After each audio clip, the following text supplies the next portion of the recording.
Sampai saat ini kami terus melakukan penyelidikan dan mencari apa motif daripada pelaku penembakan tersebut. Karena sampai saat ini hasil daripada identifikasi kita tidak menemukan proyektil, namun menemukan barang bukti, yaitu berupa paku panjang yang ada di dalam ban daripada kendaraan tersebut. Semalam kabarnya langsung melakukan olah tempat kejadian perkara di exit tol Citerep. Apa saja yang bisa diperoleh dari hasil olah TKP semalam? Ya, jadi kami melakukan penyisiran dari mulai TKP, dari keluar tol sampai ke arah pulang daripada korban itu. Kami sisir dan memang tidak menemukan adanya bekas proyektil. Namun tetap kami lakukan pencarian dan meminta bantuan pada masyarakat yang ada di wilayah Citerep ataupun di wilayah tol tersebut. Ya. Dari informasi saksi mata yang ada di lapangan di tempat kejadian tersebut, Pak, apa saja informasi yang bisa Anda dapatkan dari mereka mengenai pelaku? Ya, Mbak, jadi kejadian pada hari Kamis dini hari, kami juga mencari saksi-saksi yang ada di sekitar, di mana kami menemukan ada beberapa pangkalan ojek, namun jauh daripada lokasi gerbang tol tersebut ataupun tempat menunggunya korban, di mana saksi hanya mendengar suara letusan, letusan tembakan senjata api sebanyak 3 kali. Dan ini kami mesti perdalami dan juga kami akan cek juga di CCTV dari mana arah masuknya pelaku ataupun arah keluarnya pelaku. Disinyalir pelakunya berapa orang nih Pak Aulia?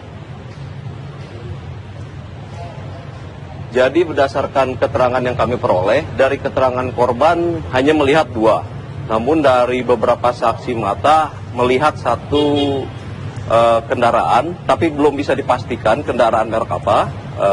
Di situ terlihat ada 3 orang.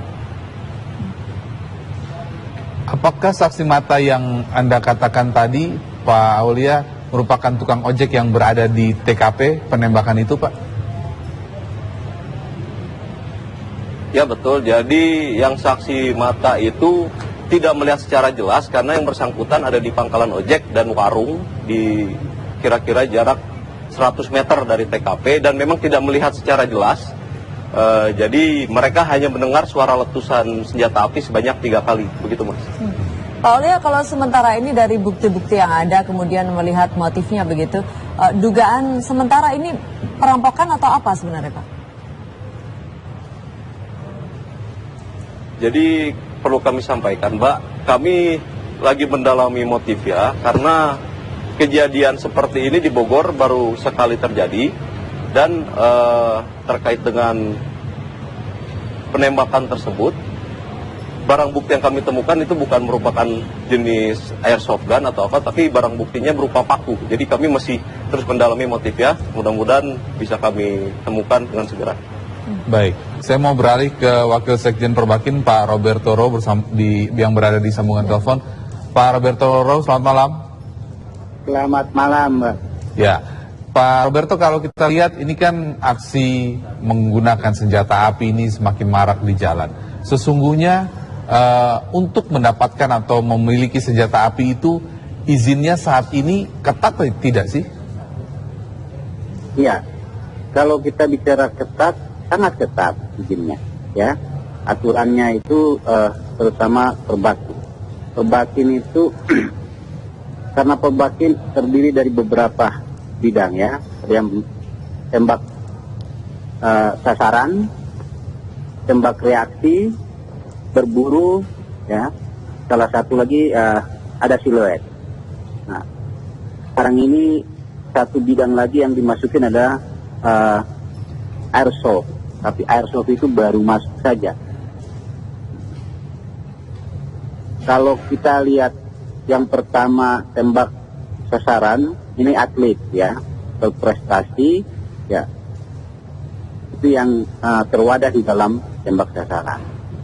Yang berikut tembak reaksi. Tembak reaksi, kalau kita bicara izin tembak reaksi, itu sangat ketat. Ya. Tidak saja dia bisa menggunakan senjata reaksi itu atau senjata api, tetapi dia juga harus bisa safety-nya, pengamanannya. Itu yang paling utama di dalam tembak reaksi. Jadi kalau di dalam pertandingan tembak reaksi, begitu dia menyalahi aturan saja, itu langsung dikeluarkan, tidak diikutkan selanjutnya. Walaupun dia tembaknya baik gitu, itu langsung dikeluarkan dari arena. Dia di ya. Jadi itu sangat ketat, ya. Nah, begitupun di bidang berburu, itu seseorang mau memiliki senjata berburu, dia harus ikut penakaran, ikut tes, semua aturan-aturan yang harus diikuti, baru bisa dia direkomendasi untuk memiliki senjata. Dan senjatanya tidak boleh dibawa pulang, senjatanya digudangkan, dijaga oleh Polda masing-masing. Tetapi ada yang sekarang banyak sekali beredar, yaitu airsoft gun. Airsoft gun ini dia peredarannya masuknya itu tanpa melalui rekomendasi dari Perbakin. Terus terang kita harus sampaikan. Setelah marak, baru mau dimasukin ke Perbakin untuk dikelola. Tidak mungkin, kita tidak tahu berapa yang sudah masuk. Kalau senjata reaksi, senjata berburu, senjata target, itu Perbakin punya data. Karena dia masuk melalui Perbakin. Ya. Direkomendasikan untuk siapa pemiliknya, ya. Itu semua organisasi punya. Tetapi airsoft dan kami tidak punya. Karena memang yang memberikan izin untuk memasukkan airsoft kan selama ini belum, itu yang sudah beredar begitu banyak, Perbakin tidak punya data, dan memang Perbakin tidak memberikan izin itu. Pak Roberto, Ya. tapi kalau kita lihat sekarang itu kan banyak sekali penyalahgunaan terhadap airsoft gun.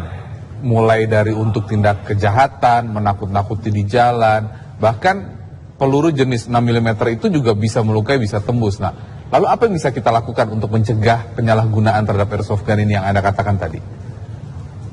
Ya, salah satu adalah menjaga peredarannya. Peredaran di dalam, jaga masuknya. Jadi kenapa dia bisa masuk bebas ke dalam Republik ini? Ya, itu masalahnya. Sedangkan ada aturan dia sebenarnya, ya kan? Yang bikin aturan itu untuk bisa memasukkan bisa diimpor masuk ke Indonesia, itu siapa yang memberikan itu? Ya kan? Maka itu harus dikontrol.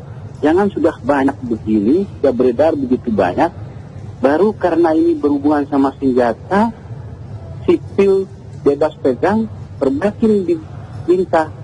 Kami terus terang, ya, kami tidak bisa kontrol karena sudah begitu banyak di dalam. Ya, Pak Roberto. Kan, Anda, ya. Sejauh ini mungkin profesi wartawan.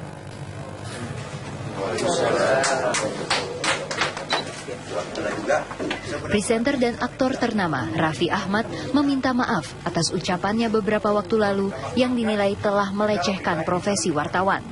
Ketika menelpon saya dan menyampaikan. Hal itu disampaikannya sore tadi di kantor Persatuan Wartawan Indonesia (PWI) di Gedung Dewan Pers Jakarta. Raffi menjelaskan ucapannya di acara televisi itu terlontar secara tidak sengaja dan sama sekali tidak ada maksud melecehkan wartawan.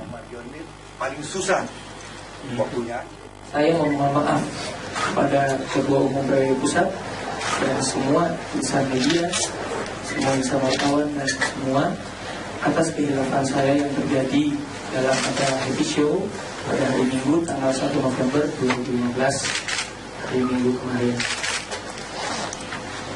Sesungguhnya dalam hati saya yang paling terdalam tidak ada sedikit pun terbersit niat untuk merendahkan, apalagi melecehkan profesi wartawan seperti yang saat ini ramai diperbincangkan.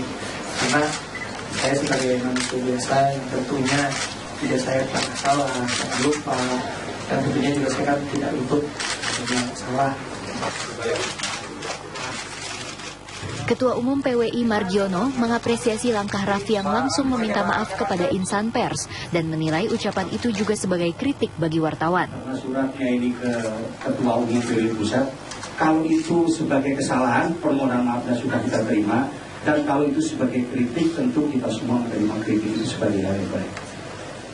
Wartawan mata duitan, wartawan suka sama amplop, itu tiap saat kita melakukan literasi media selalu dikritik oleh masyarakat seperti itu.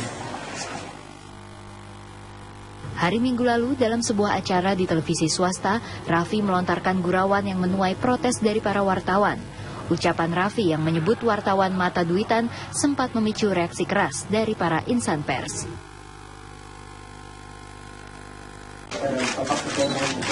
Dari Jakarta, Yoga Gus Pratomo, TV One mengabarkan. Jadi yang mungkin dimaksudkan Raffi itu oknum. Wartawan apa dulu yang dihadapi oleh Raffi itu juga harus ditanyakan, Iya kan? Pasti kalau ada itu ya kritikan itu atau oleh melontarkan Raffi itu ya. Betul, dan juga ini kritikan yang membangun harusnya untuk para wartawan juga. Tapi gimana pun ketika mengeluarkan pernyataan juga harus berhati-hati agar tidak menyinggung orang lain, profesi orang lain. Betul. Apakah punya bukti dan fakta bahwa memang apa yang ditujukan atau yang diucapkan benar atau Raffi. tidak. Betul. Ya, kita akan kembali di Kabar Petang.